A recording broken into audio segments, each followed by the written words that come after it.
Hi there! So today I am feeling crafty again. I am in the middle of reading, actually I'm almost done, Blackwood Farm. Finally, I've got less than 100 pages left of Blackwood Farm.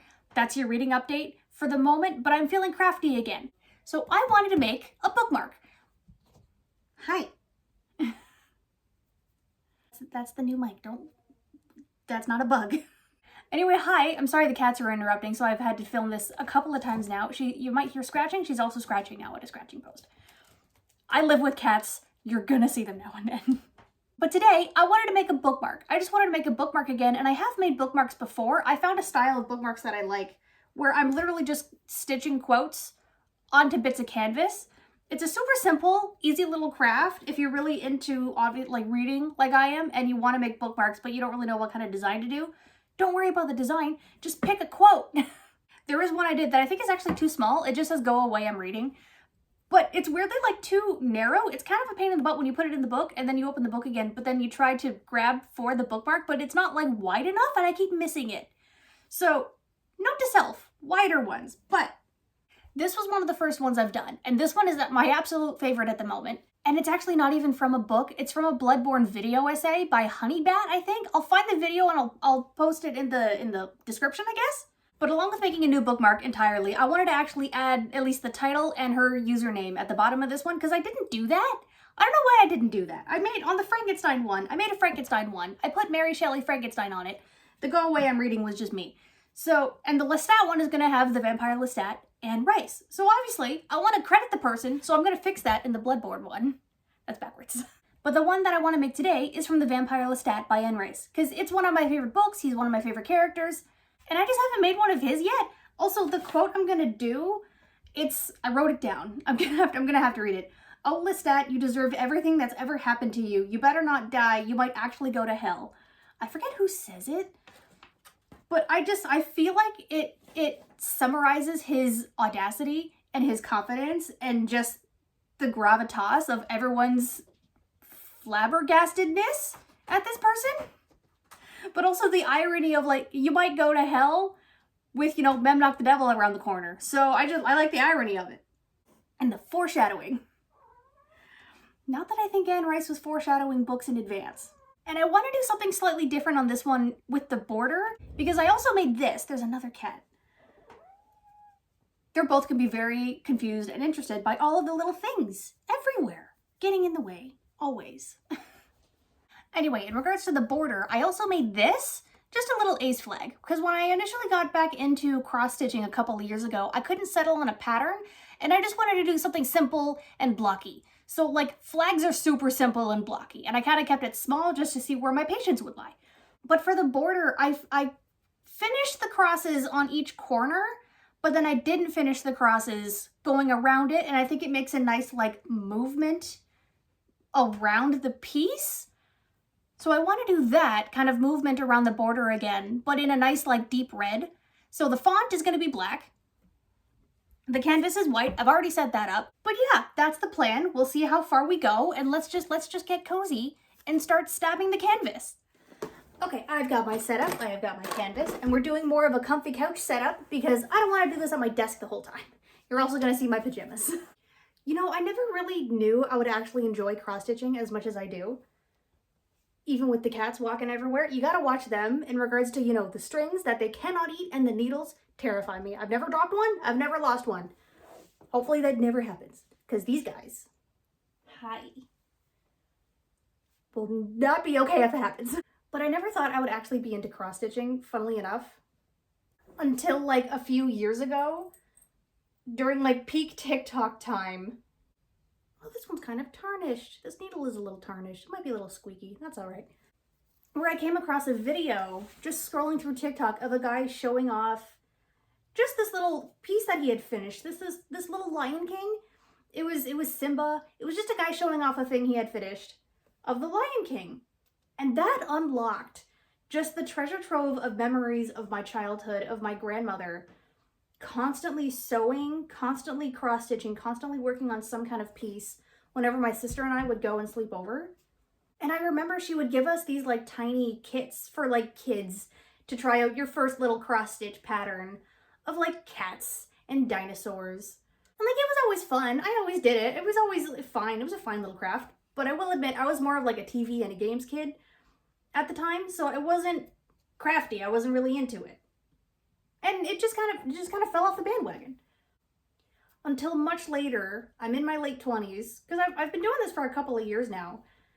And that random TikTok just pops up of this guy enjoying his little craft. It unlocks those memories, and I'm like, I want to try that again. I want to get into that again. If nothing comes of it, okay, but I want to give it a shot. And I also remembered her just glorious craft room. She has obviously been doing this for years now. She's like 86.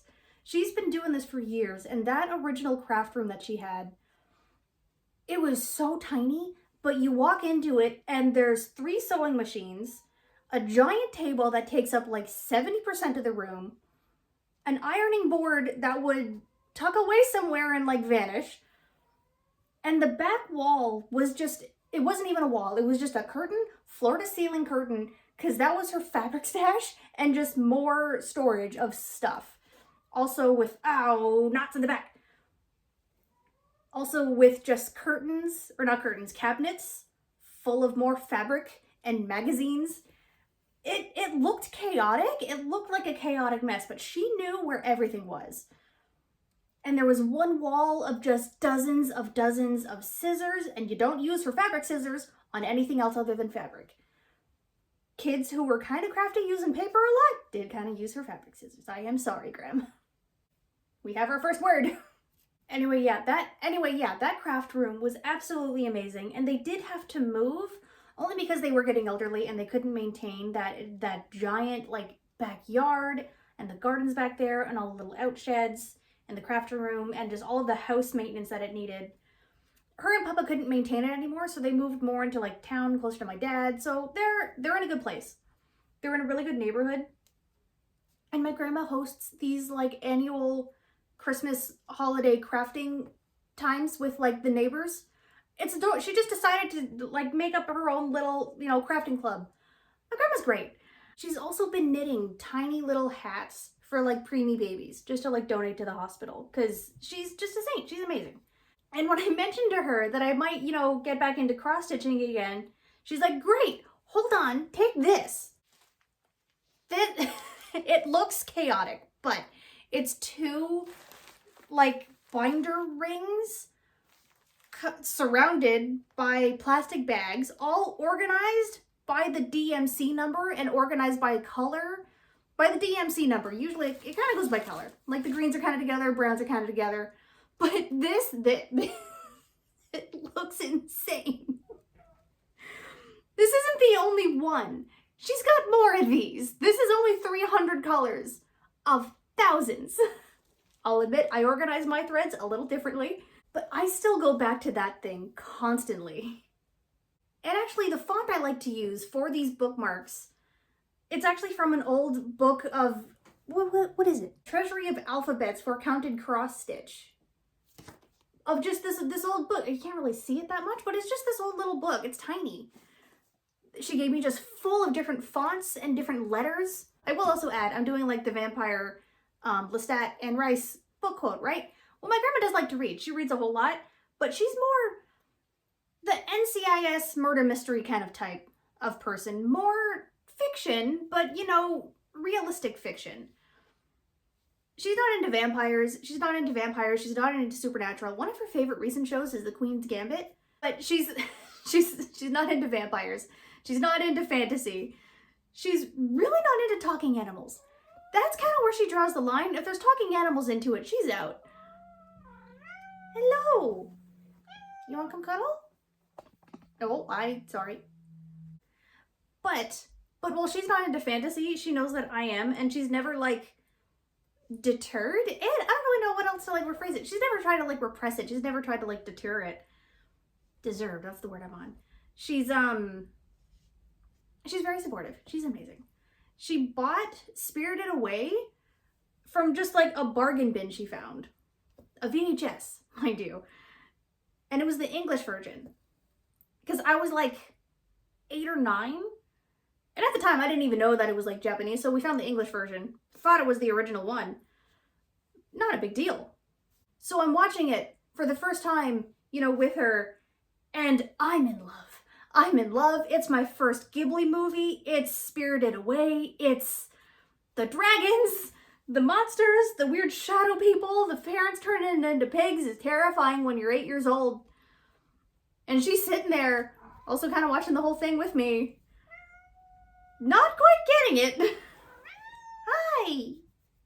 So she's sitting there too, watching it with me, and maybe not quite getting it, but getting that I'm really into it. She's like, okay, we can keep this one. The kid's into it. That's fine. I don't know why there's a giant baby in this room and why the giant baby turned into a bird. Spirited Away is so weird, but I love it so much. All right, I'll admit, I feel like I've been talking more so than cross-stitching, so there'll be a bit of a montage moment, I guess, of me just focusing on the actual letters.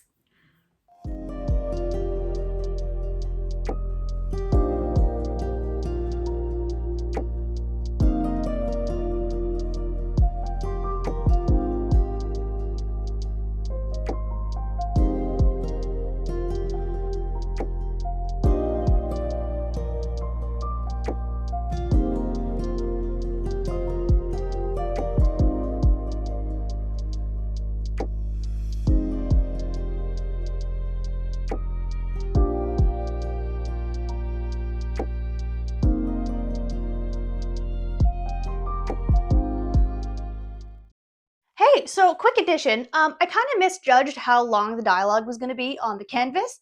If you're ever making your own pattern, that's amazing, but make sure, you measure things okay. I kind of didn't. So I'm going to have to obviously carry on with the next line underneath this, which is fine. It's not a big deal. It's going to be wider than I thought it was, which, again, okay. I'm hoping it's still maybe 3 lines because there was a little leeway on the last line. We'll see how that goes. I do have room for the border, so that's fine. So I need to actually put this back in the hoop, which is a pain in the butt. Side note, I love cross-stitching. I hate the hoops.